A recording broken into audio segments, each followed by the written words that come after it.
On 19th of January, as reported by Free Malaysia Today, FMT, and online news portal Dato' Ibrahim Ali, the Perkasa president was reported as saying the following: Muslims must unite to protect their religion.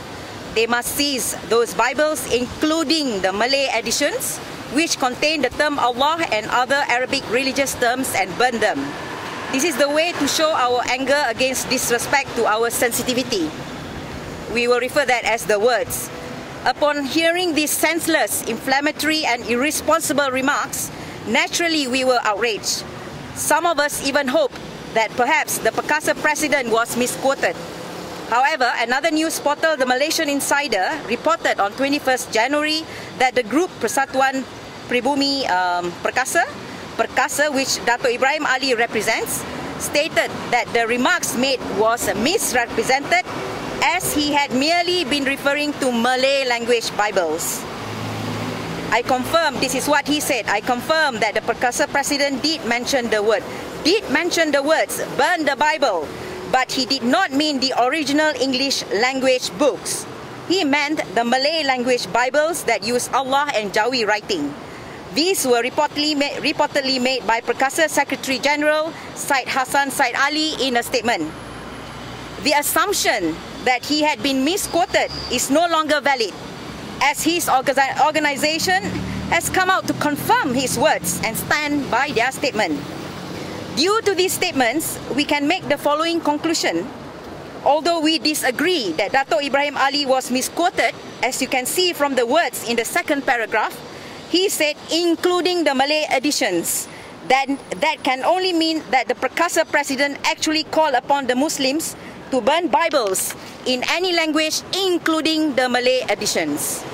Nevertheless, this is no misrepresentation in that the Perkasa president and Perkasa has come out and told Malaysian Muslims to burn Malay Bibles and Holy Christian scripture should it contain the word Allah.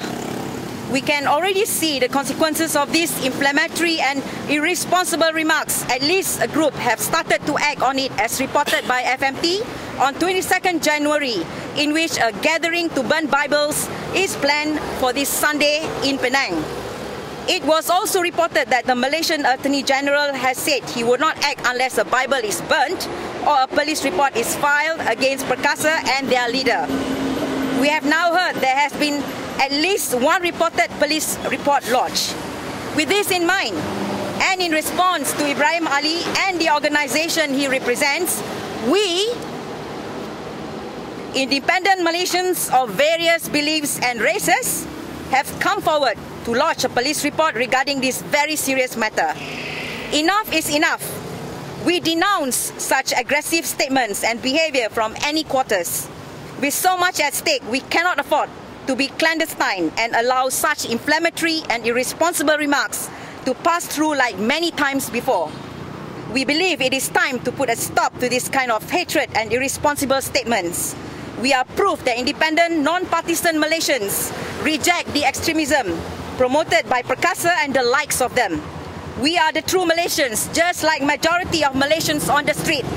We abhor and reject the politicization of religion by any interested parties. What the Perkasa president and his Perkasa group have said affects not only non-Muslims but also Muslims who believe their words were deliberately meant not only to incite hate amongst our people who have lived side by side, fought for independence together, and have coexisted peacefully together for generations, but also inciting for a crime to be committed.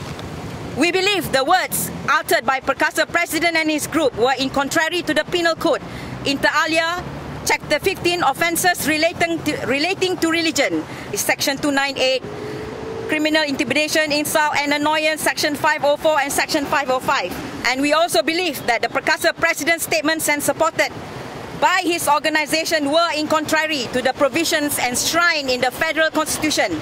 In Article 3, which states that Islam is the official state religion, but all other religions have the freedom to practice their faiths. And Article 8, in which all Malaysians are equal in the eyes of the law, with no discriminations in terms of descent, race, religion, or place of birth. We have faith that the Royal Malaysian Police Force won't investigate the utterance by the Perkasa president. and his organisation Perkasa, and for the Attorney General to thoroughly and professionally take the necessary and immediate actions.